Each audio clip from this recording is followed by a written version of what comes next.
Well, what happened is, every time we travel across the country, any place we went, I just love barbecue. So I would always go to different barbecue places looking for good barbecue.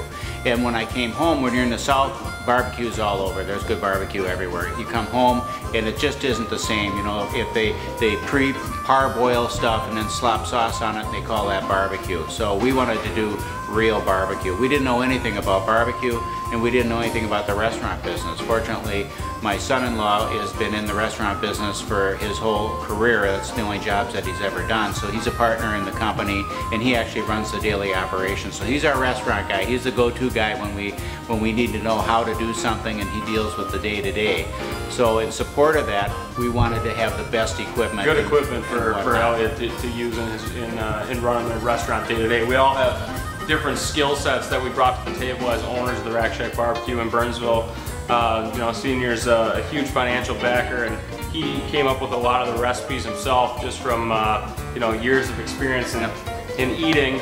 And I have some of the graphics knowledge and marketing efforts and things like that. And Elliot, he's the restaurant guy. He's in there every day. And like Senior said, we wanted to get some good equipment there for him, and we felt that Southern Pride was definitely the Cadillac of smokers for us. I was researching smokers for probably 6 months, looking for just what kind of smoker would be easy to operate, because I am a hobbyist, and I didn't want any problems. I didn't want it to go down. I didn't want repair problems. And from what we could see, the Southern Pride was overbuilt for the market. It's a tank, and there's just nothing that can go wrong with it that can't be quickly repaired. So that's what we wanted, ease of operation and longevity. I talked to people who have been running Southern Pride smokers for 20 years, and they're running just like they were the day they bought them, with no problems at all, and that's what we wanted. The consistency of the product was real important, and what it's putting out, as long as the guys in the restaurant are following the recipes, doing that type of thing, it's putting out a real consistent product every time. You can go in there on a Tuesday afternoon, middle of the day, 3 o'clock when we're slow, or you go there at dinner time and the food's going to taste just as good as it did the last time you were in. Came down here to pick up a new 500 smoker because our business has grown to the point where we just need more smoker capacity. We're running out of meat every single night, and we don't want to disappoint our customers.